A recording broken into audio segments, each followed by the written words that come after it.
In 1799, Madame Victoire, daughter of Louis XV, died in dark exile, her chest eaten alive by cancer. The horror? To stop the rot, doctors jammed red-hot irons directly into her open wounds. No anesthesia, no numbing, just the stench of burning meat and the hiss of royal flesh evaporating.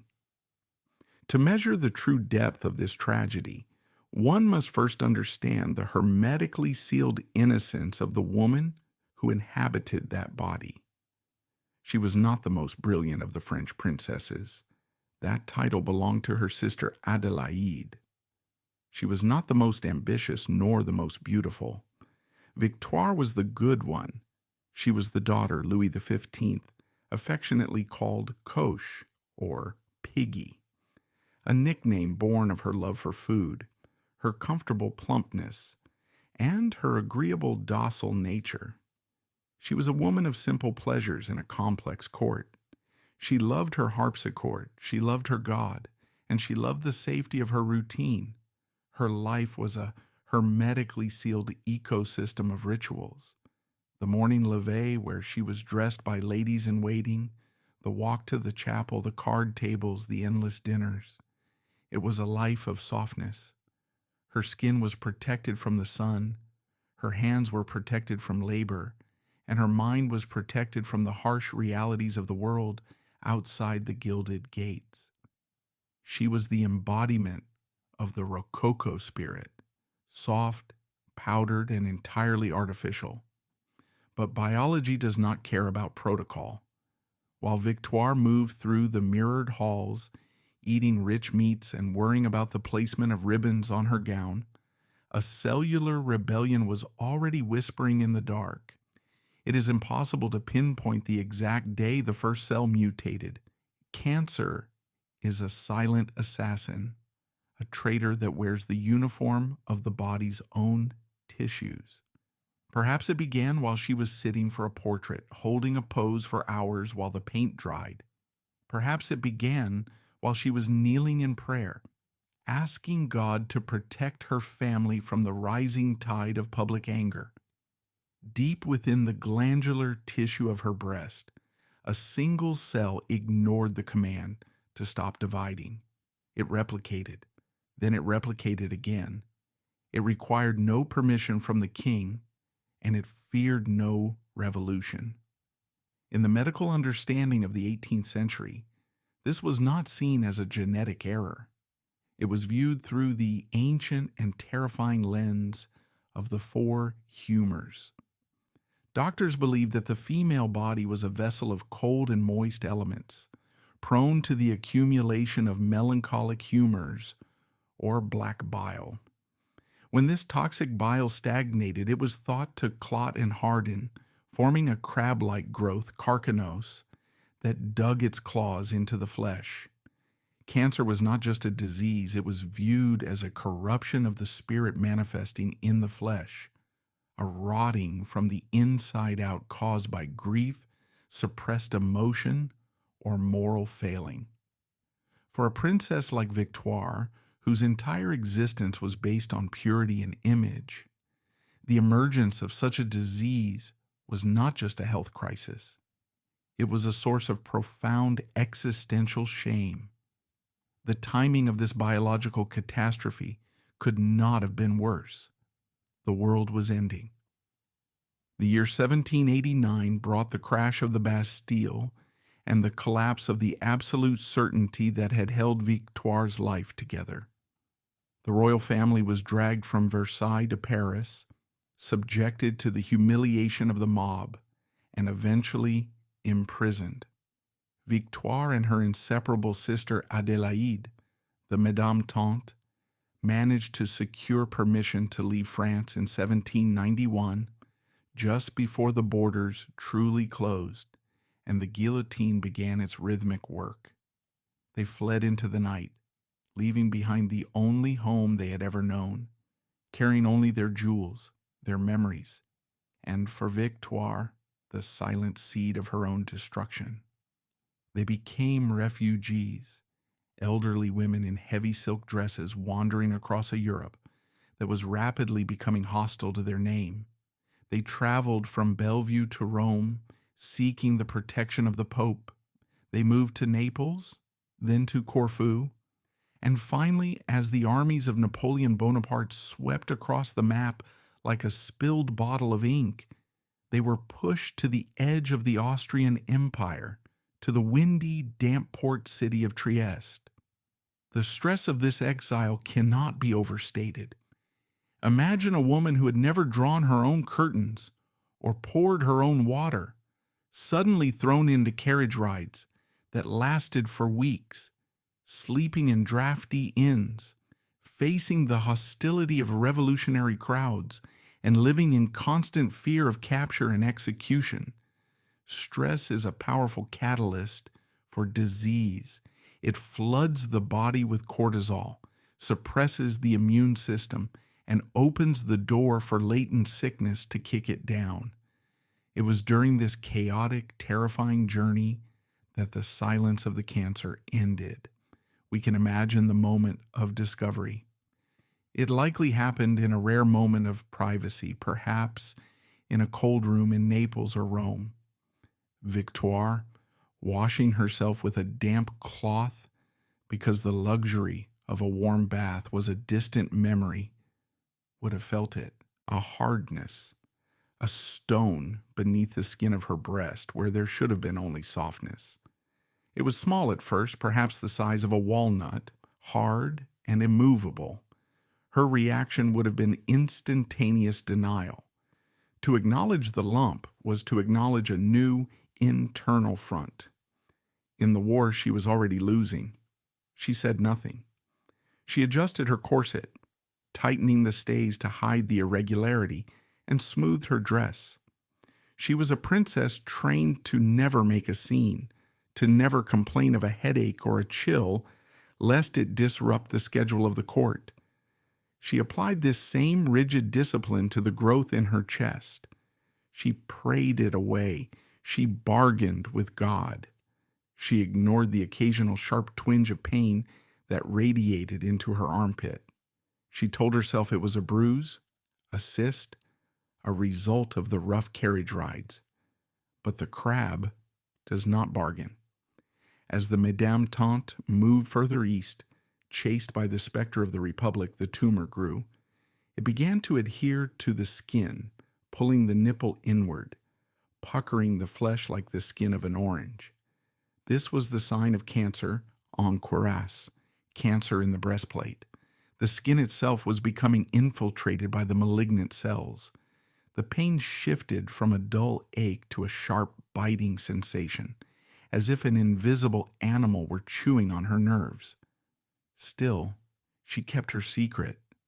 To speak of it was to invite doctors, and to invite doctors in the 18th century was to invite torture. She had seen what happened to women of the court who fell ill. She knew the bleedings, the purges, the blistering plasters. She wanted none of it. She simply wanted to survive the exile and return to Versailles. By the time they reached Trieste in 1799, the masquerade was no longer possible. The tumor had breached the surface. This is the moment where the story shifts from a tragedy of exile to a horror of the body. The skin over the tumor, stretched thin and starved of blood, finally broke down. It ulcerated. What had been a hard lump became an open, weeping wound. The biological barrier that separated the inside of her body from the outside world had collapsed. The environment in Trieste was grim. They were not staying in a palace, but in a rented house, cramped and ill-suited for royalty. The damp sea air of the Adriatic seemed to seep into everything, chilling the bones. Victoire was 66 years old, exhausted and frightened. And now she could no longer hide the stain on her chemise. She could no longer hide the smell. We must be unflinchingly honest about the olfactory reality of advanced necrotic cancer. When a tumor creates an open ulcer, the tissue begins to die. It becomes necrotic. Anaerobic bacteria, organisms that thrive in the absence of oxygen, colonize the dying flesh. They produce volatile compounds, cadaverine and putrescine, which are the specific chemical signatures of rotting meat. This is not a metaphor. The smell of a fungating tumor is the smell of decomposition. It is a heavy, sweet, cloying odor that clings to fabric, hangs in the air, and triggers a primal revulsion in the human brain. For Victoire, this was the ultimate humiliation. She had spent her life as a creature of fragrance, masking her humanity with lavender and rosewater. Now she carried the scent of the grave in her own bodice. She saw the involuntary flinch of her sister Adélaïde when she came too close. She saw the servants hold their breath when they entered her room. The shame was corrosive. It ate at her spirit just as the cancer ate at her flesh. She began to isolate herself, retreating into the shadows of her bedroom, drawing the curtains against the harsh Italian sun. She became a prisoner of her own body, terrified of being smelled, terrified of being seen. But she was a daughter of France, and a daughter of France could not simply be allowed to rot in a dark room. The few remaining courtiers and her loyal sister insisted on medical attention. A local physician was summoned. We can picture him entering the room, his face masked with professional detachment, but his eyes betraying the shock of what he found when the heavy layers of silk and linen were peeled away. He would have seen the angry red margins of the ulcer, the black and gray necrotic tissue at the center, the weeping discharge that no amount of linen could absorb. He would have recognized it immediately. There was no cure for this. In the medical textbooks of the time, this was a death sentence. However, the medical ethics of the 18th century dictated that a doctor must always do something. To do nothing was an admission of defeat. Theories were exchanged. Was it a surplus of acid in the blood? A blockage of the lymph? The physician, perhaps consulting with colleagues or referring to the heavy leather-bound surgical texts of the era, would have ruled out a mastectomy to cut off the breast of an elderly, weak woman in a room without anesthesia or antiseptics was to kill her instantly. The shock would stop her heart, or the inevitable infection would finish her in days. Surgery was too dangerous, and so the decision was made to use the conservative approach, the approach that was deemed more humane, more controlled, and more likely to purify the wound. They would not cut, they would burn, they would use the cautery. The logic was medieval, but persistent. Fire cleanses. Fire stops bleeding. Fire kills the corruption. If they could burn away the rotting flesh, sear the blood vessels, and destroy the roots of the cancer with intense heat, perhaps the healthy flesh would have a chance to return. It was a decision made with the best of intentions, a decision made to save her life. But for Victoire, lying in that damp bed in Trieste, staring at the ceiling and listening to the low murmur of the doctors, deciding her fate, it was the sounding of a bell. The silent suffering she had endured for months was about to become a very loud, very physical hell. The preparations began. The brazier was brought into the room. The coals were lit. The iron instruments, long and slender, with flat disc-shaped tips, were placed into the heart of the fire. Victoire watched the embers glow, brightening from dull red to a menacing orange. She knew what was coming. She knew that there would be no sleep to shield her from it. She would have to be awake. She would have to feel it. She looked at her sister Adélaïde, whose face was a mask of tearful terror, and she did what she had been trained to do since she was a child at Versailles. She stiffened her spine. She composed her face. She prepared to perform the duty of a princess, to endure without complaint. But as the doctor wrapped his hand in a heavy leather cloth and reached for the first iron, pulling it from the coals with a shower of sparks. The reality of the situation stripped away all titles. She was no longer a highness. She was simply a terrified old woman, alone in a foreign land, about to be touched by fire. The room went silent, save for the crackle of the charcoal and the ragged breathing of the patient. The iron was lifted. It hovered for a second, radiating a heat so intense she could feel it on her skin before it made contact. And then the doctor leaned forward. The sound came first.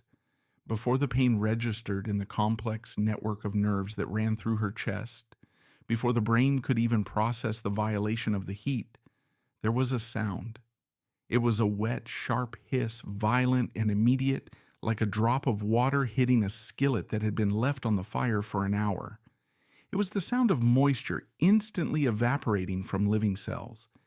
It was the sound of the princess's own biology reacting to the intrusion of the iron. Then came the smoke. It did not drift lazily. It erupted. A thick gray plume shot upward from the point of contact, curling instantly into Victoire's face. It blinded her. It filled her nose and her open, gasping mouth with a taste that was acrid, greasy, and undeniably organic. It was the taste of herself. The smell was no longer the sweet, cloying scent of the necrotic ulcer that had shamed her for weeks. It was sharper now, primal and terrifying, the scent of singed hair and charred meat. It was the smell of a battlefield, of a kitchen accident, of a blacksmith's forge, all concentrated into the intimate geography of her own breast. And then finally, the pain arrived. It was not a sensation that could be described with words like hot or burning. Those were words for spilled tea or a candle flame. This was a total white-out eclipse of the senses. It was a shock that slammed into her chest wall and radiated outward with the force of a physical blow. It felt less like heat and more like a spear of ice, so cold it burned, driving straight through the soft tissue and grinding against the ribs beneath. The nerves, overwhelmed by the sudden catastrophic temperature change, fired every signal they possessed simultaneously. Victoire's back arched off the mattress. It was an involuntary spasm, the body trying to escape the source of the agony, a primitive reflex that bypassed her royal training entirely. But she could not escape. The doctor's left hand was pressing down on her shoulder with the weight of a stone, pinning her to the damp sheets. The sister she loved more than life itself, Adélaïde, was gripping her other hand, squeezing it so hard that her rings dug into Victoire's flesh.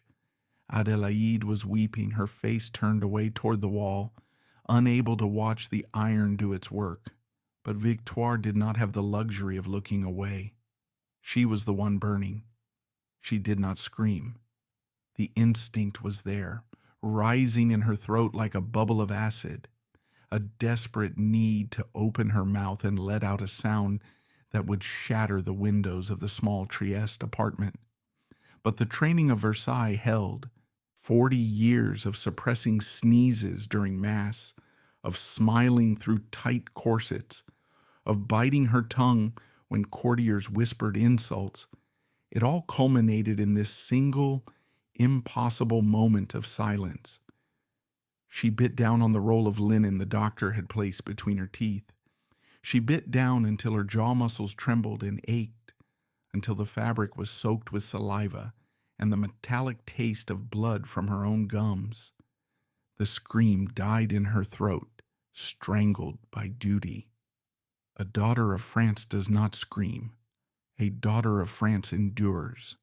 The doctor lifted the iron. The hissing stopped abruptly, leaving a ringing silence in the room that was louder than any noise. He examined the wound with a critical, detached eye. The ulcer, which moments before had been a weeping, chaotic mess of red and gray, was now covered in a black, charred crust. The bleeding had stopped. The heat had cauterized the vessels instantly. In the twisted logic of 18th century oncology, this was a success. He had purified the site. He had driven back the enemy with fire. But he was not finished. He turned back to the brazier. He reached for the second iron which had been resting in the heart of the coals, absorbing the heat while the first one did its work. Victoire saw him turn. She saw the second instrument rising from the orange glow. The terror that washed over her in that interval was worse than the pain itself. The first burn had been a shock. The second was a sentence. She knew now exactly what was coming. She knew the precise texture of the agony. Her heart hammered against her ribs, a frantic bird trapped in a burning cage. She wanted to beg. She wanted to whisper, "No more, please, let me die." But the linen gag silenced her pleas, just as it silenced her screams. She could only stare at the ceiling, at a water stain that looked vaguely like a map of France, and wait for the iron to descend again. The second touch was worse than the first because the nerves were already screaming. The iron pressed deeper this time, seeking out the roots of the cancer that the doctors believed lay burrowed in the muscle. The smell of burning flesh grew heavier, filling the room, soaking into the curtains, into the bedclothes, into the very pores of the witnesses. It was a smell that would never truly leave that room. It hung in the heavy, humid air of Trieste, a permanent reminder of the price of survival. When it was finally over, when the last iron had cooled and the doctor stepped back to wipe the soot from his hands, Victoire collapsed into the pillows. She was not unconscious, though she wished she were. She was floating in a haze of shock. Her body shook violently, uncontrollably, her teeth chattering against the gag. Her skin was cold and clammy, covered in a sheen of sweat that felt like oil. The pain in her chest had shifted from the sharp, piercing agony of the burn to a deep, throbbing roar, a heat that radiated from the charred crater in her breast and pulsed in time with her heartbeat. Adelaide leaned over her, wiping her forehead with a cloth dipped in lavender water. The scent of the lavender mixed with the smell of the burn, creating a nauseating perfume that Victoire would associate with torture for the rest of her short life. Adelaide was whispering prayers, fragments of psalms, words of comfort that meant nothing. "It is over," she said. "It is clean now. The corruption is gone." But it was not gone. Victoire knew it. She could feel it. The fire had burned the surface, yes. It had turned the weeping ulcer into a dry, black scab. But beneath the char, deep in the dark, wet warmth of her body, the crab was still there. It was angry, and it would answer the fire with a vengeance. The days that followed the procedure were a different kind of torment. The adrenaline of the event faded, replaced by the grinding, relentless reality of recovery. The burn on her chest was a third-degree injury, a deliberate destruction of tissue that the body had to try to heal while simultaneously fighting a malignant tumor. The pain was constant. Every breath was a negotiation with her own anatomy. To inhale deeply was to stretch the charred skin, pulling at the edges of the wound and sending spikes of agony through her torso. So she learned to breathe in shallow, terrified sips of air, starving her lungs to spare her chest. She lay in the semi-darkness of the room in Trieste, watching the dust motes dance in the sliver of light from the window. She thought of Versailles. She thought of the great feasts in the Hall of Mirrors, the silver platters piled high with roasted pheasant and venison. She realized with a jolt of dark irony that she was now the meat. She had been cooked. The smell that clung to her hair, which no amount of washing could seem to remove, was the smell of the kitchen. She, the princess who had delighted in the culinary arts, who had been teased for her appetite, was now being consumed. The isolation deepened. She refused to see anyone but Adelaide and the doctor. The shame of her condition had been transmuted by the fire into something even more profound. Before she was rotting. Now she was mutilated. She felt monstrous. When the doctor came to change the dressings, peeling away the linen that stuck to the burn, she would close her eyes tight. She did not want to see what had been done to her.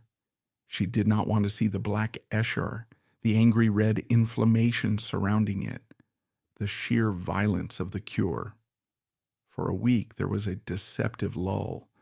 The smell of decay was gone, replaced by the sterile, dry smell of the burn. The doctor was optimistic. He spoke of healthy granulation, of the wound closing. He spoke of the cancer as if it were a defeated army, retreating from the field of battle. Victoire almost let herself believe him. Hope is a cruel thing in a terminal ward. It is the light that lures you into the dark, so you can be lost more completely. Then the itching started. It began deep under the scab, a frantic, crawling sensation that no scratching could relieve. It was not the itch of healing skin knitting itself back together. It was the itch of activity. The tumor was regenerating. The heat had killed the surface cells, but the core of the malignancy, the engine of the disease, had survived. In fact, the trauma of the burn seemed to have accelerated it. The increased blood flow to the area, the body's desperate attempt to heal the burn, was feeding the cancer. 10 days after the operation, the scab began to lift at the edges. It did not reveal pink, healthy skin. It revealed a glistening gray mass. The smell returned, faint at first, then stronger. The sweet, cloying scent of necrosis. The crab had broken through the barrier of the burn. It was back, and it was larger than before. The realization broke Victoire's spirit more completely than the iron had. She lay in bed, smelling the return of her death, and she wept. Not loudly, just a silent stream of tears that soaked into the pillow. She wept for the futility of the pain. She wept for the lie of the cure. She wept because she knew what the doctor would say when he returned. He came the next morning. He unwrapped the bandages, and the silence in the room was heavy. He did not look at Adelaide. He stared at the wound, his brow furrowed, his jaw set. He was a man of science, and his science was failing, but he had only one tool in his kit. If the fire hadn't worked, it was because he hadn't burned deep enough. He hadn't been thorough enough. The corruption was deeper than he thought. "We must try again," he said softly. The sentence hung in the air like a guillotine blade. "No," Victoire whispered. It was the first time she had spoken in hours. Her voice was a cracked ruin. "Please, no more." The doctor looked at her with genuine pity, but also with the stubbornness of his profession. "Madame," he said, "if we leave it, the corruption will spread to the blood. The pain will be unbearable. We must cauterize the growth to control it. It is the only way to buy time." Time. That was the currency they were trading in. Pain for time. How much agony was one day of life worth? Was a week of breathing worth the sensation of being burned alive? For a princess of France, the answer was not hers to give. Her life belonged to God and to the dignity of her station. Suicide was a mortal sin. Giving up was a weakness. To refuse treatment was to commit a slow suicide. She looked at Adelaide. Her sister's face was gray, aged 10 years in 10 days. Adelaide nodded, a tiny, imperceptible movement. "We must try. We must not give up." "Very well," Victoire said. The words tasted like ash. "Bring the fire." The cycle began again, but this time the element of surprise was gone. Victoire knew exactly what was coming. The anticipation was a torture all its own. As the servants brought in the brazier, as the coals were lit, As the irons were placed in the heat, Victoire lay in bed and died 1,000 small deaths. Her mind replayed the sensation of the burn over and over. She could feel the phantom heat before the iron even touched her. Her heart raced so fast she thought it would burst. She was hyperventilating, her breath coming in short, panicked gasps. This time, the doctor used a broader iron. He needed to cover more ground. He needed to burn wider and deeper. The procedure was longer. The smoke was thicker. Victoire did not scream, but she made a sound this time, a low guttural moan that escaped through the gag, a sound of pure animal despair. It was the sound of a soul being ground down to dust. When the iron touched the regrown tumor, the sensation was different. The tissue was already damaged, the nerves confused and sensitized. The pain was less of a shock and more of a grinding, tearing agony that felt as if he were ripping the chest wall apart with his bare hands. She passed out. It was a mercy. The brain, overloaded by the signals of trauma, simply shut down the lights. She slumped against the restraints, her head lolling to the side. The doctor did not stop. He finished the work on the unconscious woman, cauterizing the edges, searing the weeping flesh until the wound was once again a dry black crater. When she woke, hours later, the pain was waiting for her. It was a loyal companion now. It sat on her chest like a heavy cat, claws dug deep. But something had changed in her eyes. The fear was gone, replaced by a dull, flat resignation. She had looked into the abyss of suffering and realized that there was no bottom. She was no longer living. She was simply existing between burnings. The weeks turned into a blur of agony and smoke. The cancer, fueled by the trauma, began to spread with terrifying speed. It was no longer confined to the breast. It moved into the lymph nodes of her armpit. Her right arm began to swell. It started as a tightness in her wrist, a puffiness in her fingers. Within days, the arm was a grotesque, fluid-filled log, heavy and useless. Lymphedema. The channels that drained the fluid from her limb were blocked by the tumor and destroyed by the scarring of the burns. The skin of her arm stretched until it was shiny and translucent. The pain was different here, a bursting sensation, a pressure that felt as if her arm would explode. She could no longer lift it. She could no longer play the harpsichord, even if one had been available. She could not feed herself. She had become an infant, dependent on Adelaide for every sip of water, every adjustment of the pillow. And still the doctor returned. The brazier was lit. The irons were heated. It became a macabre ritual. Every Tuesday, or perhaps every Friday, time had lost its meaning. The fire would come. They were managing the ulcer. They were burning down the fungating tissue to keep it from becoming a septic mass. They were trading pieces of Victoire's flesh for a few more days of breath. Victoire stopped speaking almost entirely. What was there to say? Language belongs to the world of the living, to the world of tea and politics and sunlight. She inhabited a world of sensation.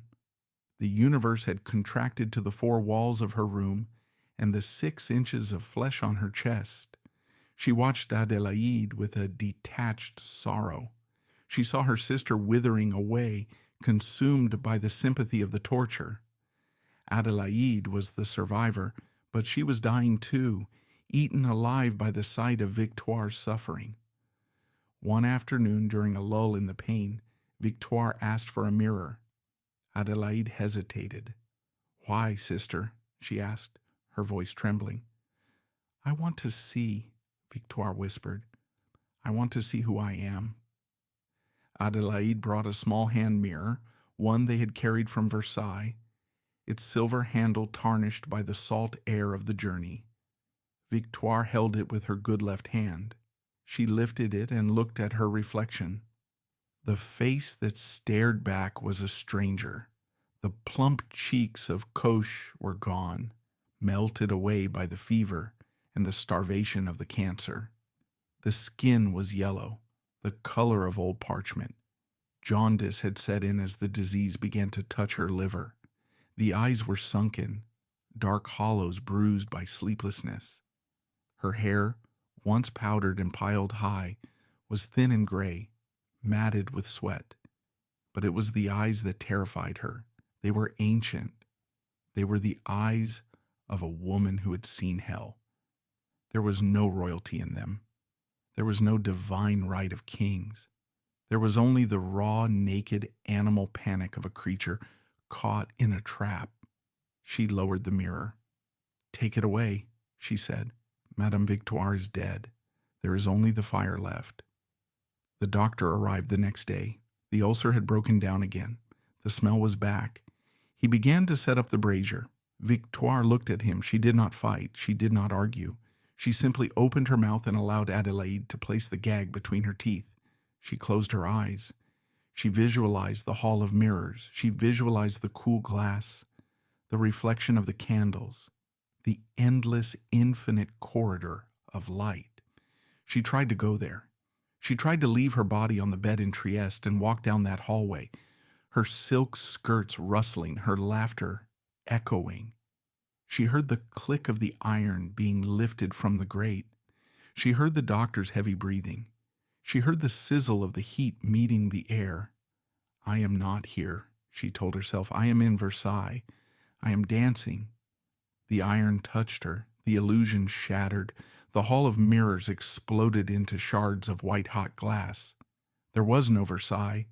There was no dancing.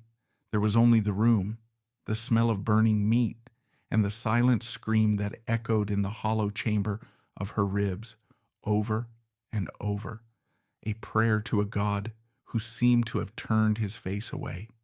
The mirror had shattered. The illusion of Versailles, built carefully brick by brick in her mind to withstand the siege of pain, had been obliterated by the touch of the iron. There was no dancing, no music, no scent of orange blossoms. There was only the room in Trieste, the damp stain on the ceiling, and the smell, that terrible, distinct smell of her own body burning. Victoire lay in the aftermath of the procedure, her chest rising and falling in shallow, hitching gasps. The immediate agony of the cauterization was fading, replaced by the familiar throbbing ache of the burn itself, a deep, resonant pulse that seemed to beat in time with her heart. But something new had joined the chorus of pain. It was a dull, heavy pressure in her right arm, the arm on the side of the tumor. It felt as if the limb were being filled with lead slowly, inexorably, from the shoulder down to the fingertips. She tried to lift her hand to wipe a bead of sweat from her forehead. It wouldn't move. The command from her brain traveled down the nerves, hit the shoulder, and died. Her arm lay on the coverlet like a dead thing, swollen and alien. She looked at it. The skin was tight, shiny, and translucent, the color of old ivory. Her fingers were sausages, unable to bend or grasp. "Adelaide," she whispered. Her voice was a dry rasp, the vocal cords damaged by weeks of suppressed screaming. "My arm, it is heavy." Adelaide, who had been dozing in a chair by the window, jerked awake. She hurried to the bedside, her face etched with the exhaustion of the vigil. She touched Victoire's arm and recoiled slightly. It was cold. Not the cold of death, but the cold of stagnation. The fluid was trapped. The lymph nodes in the armpit, the drainage system of the body, had been destroyed, invaded by the cancer, and then incinerated by the doctor's irons. There was nowhere for the lymph to go. It was backing up, pooling in the tissue, turning her arm into a grotesque, waterlogged parody of a limb. This was lymphedema, a common and brutal complication of advanced breast cancer and radical treatments. In the 18th century, There was no massage therapy, no compression garments. There was only gravity and suffering. The swelling would continue until the skin wept clear fluid, until the arm became a dead weight dragging on her shoulder, pulling her spine out of alignment and adding a new constant layer of torture to her existence. The doctor arrived the next morning. He examined the arm with a frown. He poked the swollen flesh, leaving a dimple that did not spring back. Pitting edema. He shook his head. The corruption has blocked the channels, he murmured to Adelaide, as if Victoire were not there, or as if she were too stupid to understand. There is nothing to be done for the arm. We must focus on the ulcer. The ulcer. Always the ulcer. It was the center of their universe, the sun around which their days orbited. It was a demanding god that required constant sacrifice. Is it clean? Victoire asked. She didn't look at the wound. She couldn't bear to. The doctor sighed. The surface is dry, madame, but the edges, they are angry. We must be vigilant. Vigilant meant burning. It meant that the iron would return. It meant that the reprieve was temporary. Victoire closed her eyes. A tear leaked out and tracked a hot line into her hair. How long? She asked. How long must we do this? The doctor didn't answer immediately. He began to pack his instruments into his leather bag. The clink of metal on metal was loud in the quiet room. As long as necessary, Your Highness. To stop the treatment now would be to invite putrefaction. The smell would become unmanageable. The smell. It always came back to the smell. They were torturing her not to save her life. They all knew deep down that she was dying, but to save her dignity.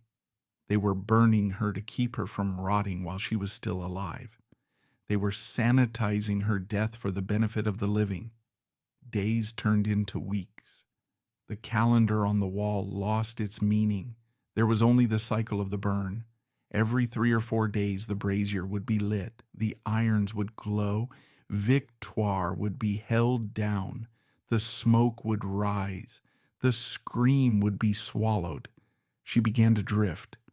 The pain was so constant that it became a background noise, a white static that filled her head.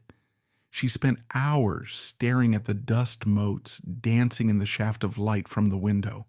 She thought of her father, Louis XV. She remembered his hands, soft and perfumed, lifting her onto his knee when she was a child. "My little Coche," he would say, laughing, "you are so soft, soft." She laughed, a dry, hacking sound that turned into a cough. She was not soft anymore. She was hard. She was scar tissue and bone. She was a landscape of devastation. Her appetite, once legendary, was gone. Food tasted like ash. The very smell of roasted meat, which she used to love, now made her retch. It reminded her too much of the procedure. She lived on broth and watered wine, wasting away until the skin stretched tight over her cheekbones, and her eyes seemed too large for her face. She was disappearing. The ample, comfortable princess was being whittled down to a skeleton by the dual knives of cancer and starvation. Adelaide watched her sister fade. She sat by the bed, reading aloud from the Psalms, her voice trembling. "Yea, though I walk through the valley of the shadow of death, I will fear no evil." Victoire listened, but she felt no comfort. The valley was not a shadow. It was a furnace. And the evil was not some abstract spiritual concept. It was the red-hot iron.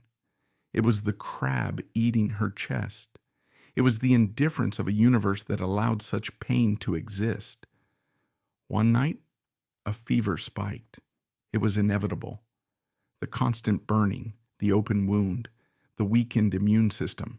Infection had finally found a foothold. Victoire woke shivering so violently that the bed shook. Her teeth chattered, a sound like castanets in the quiet room. She was freezing, yet her skin was burning to the touch. Adelaide bathed her forehead with cool water, but the heat came from inside. It was a septic fire. The bacteria from the ulcer had entered her bloodstream. They were multiplying, releasing toxins that sent her body into shock. Victoire hallucinated. The room in Trieste dissolved. She was back in Versailles, but it was wrong. The mirrors were black. The courtiers were skeletons in silk. Her father was there, but his face was a skull. He held out a hand to her.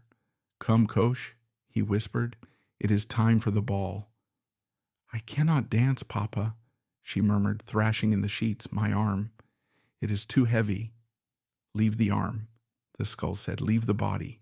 It is ruined anyway." She screamed then, not from pain, but from terror. The hallucination was so vivid, so real.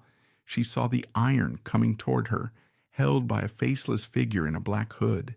The iron was huge, the size of a shovel. It was going to burn her entire body. "No," she shrieked. "No more fire. Please, God, no more fire." Adelaide held her down, weeping. "Shh, Victoire, shh. It is only a dream. There is no fire. The doctor is not here." But the doctor was always there. He was a phantom in the corner of the room, waiting with his brazier. He was the specter of her torment. The fever broke 2 days later, leaving her weak as a kitten.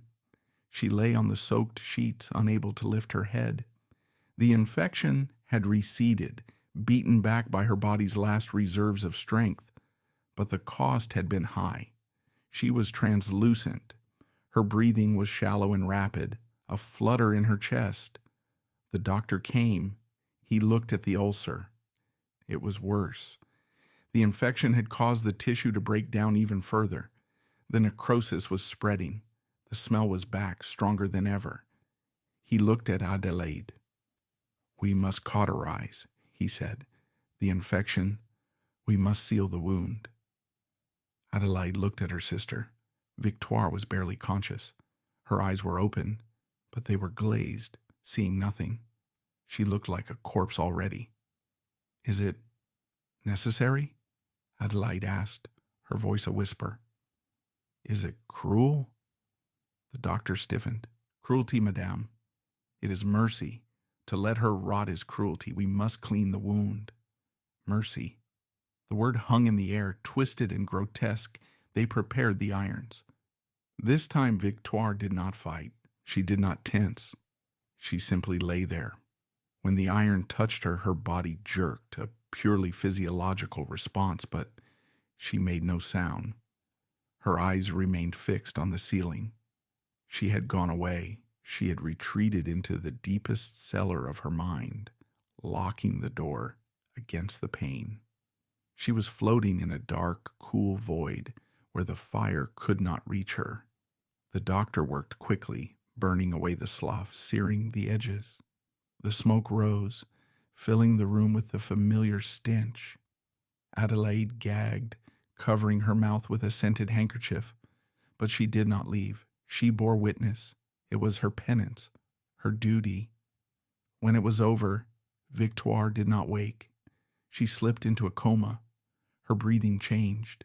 It became the Cheney-Stokes respiration of the dying, a pattern of deep, fast breaths followed by long pauses of apnea, silence, then a gasp, then silence again. The doctor packed his bag for the final time. "It will not be long now," he said quietly. "A few days, perhaps, maybe hours." He left. The brazier was taken away. The irons were gone. The torture was over. Adelaide sat by the bed. She took Victoire's cold, swollen hand in hers. She began to talk. She talked about their childhood. She talked about the gardens of Versailles in the spring, the tulips, the fountains. She talked about the music they used to play together, the duets on the harpsichord. She built a bridge of memories for her sister to walk across, away from the pain and into the dark. Victoire lingered. Her heart, stubborn and strong, refused to stop. She fought for every breath. The pauses between gasps grew longer. 10 seconds, 20 seconds. Adelaide would lean forward, terrified that it was the end, and then, gasp. Victoire would suck in a desperate lungful of air. It was a struggle. Even in unconsciousness, the body fought. The survival instinct, ancient and blind, kept the machinery running. On the afternoon of June 7th, 1799, the breathing changed again.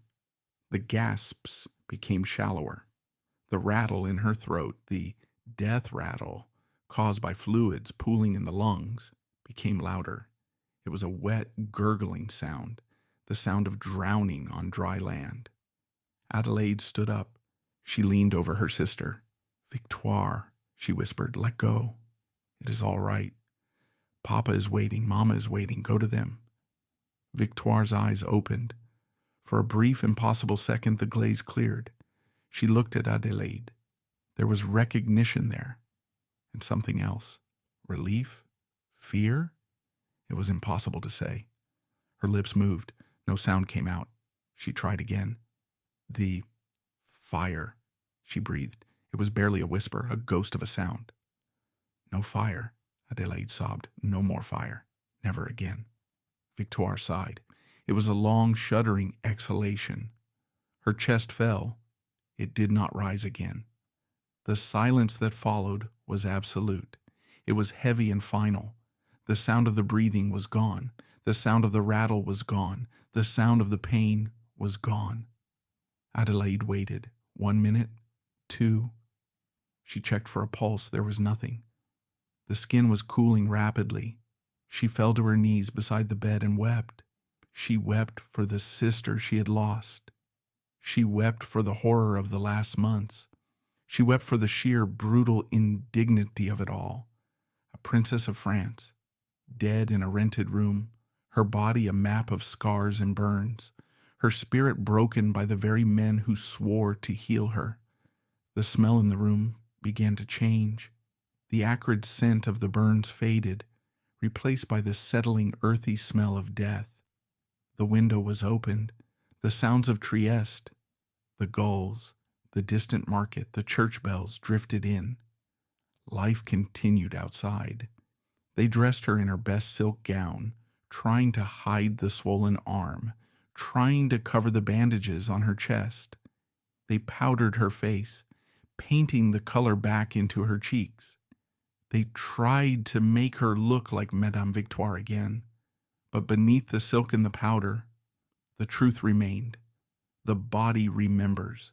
The scars were there, hidden but indelible. Victoire's chest fell. It did not rise again. The silence that followed was absolute. But the protocols of the 18th century regarding royal bodies were strict, even in exile. A daughter of France could not simply be washed and buried. She had to be opened. The silence was absolute, but the torture was not over. 18th century protocol demanded that a daughter of France be opened. The doctors returned, trading their irons for scalpels. When they peeled back the bandages, the silent scream became anatomically visible. The tumor had not just eaten the skin, it had eroded the ribs and crushed the lung. They removed her shrunken heart, stuffed the empty cavity with herbs to mask the smell of gangrene, and painted rouge onto her jaundiced cheeks, a grotesque pantomime of life. Her sister Adelaide watched it all. Broken by the trauma of witnessing Victoire's torture, Adelaide died just months later. The two sisters were left in the cold crypt of Trieste, exiles even in death, for 16 long years. It wasn't until 1816 that the French monarchy, restored to power, remembered them. A ship was sent to bring the Madames home. The lead-lined coffins were hoisted from the dark and sailed back to a France that had changed unrecognizable. On January 21st, 1817, amidst the thunder of the organ and the smoke of incense, they were finally lowered into the royal vault at the Basilica of Saint-Denis, and there she lies today. If you visit the basilica now, you will see marble statues that look peaceful, their hands folded in prayer. But do not be fooled by the stone. Inside the lead shell, inside the dried and darkened skin of Madame Victoire, the evidence remains. The ribs are still eroded. The breastbone still bears the burn marks of the cautery. The body keeps the score. Victoire was a symbol of the Ancien Regime, but in the end, she was simply a victim of a medical ignorance that turned a cure into a weapon. Her war was fought in a bed against an enemy she could not see, with weapons she could not control. So when you stand in the cool nave of Saint-Denis, listen past the noise of the tourists. Listen to the silence, and perhaps you will hear it. The faint, ghostly echo of a hiss, the smell of smoke, and the enduring spirit of the woman who burned in the dark.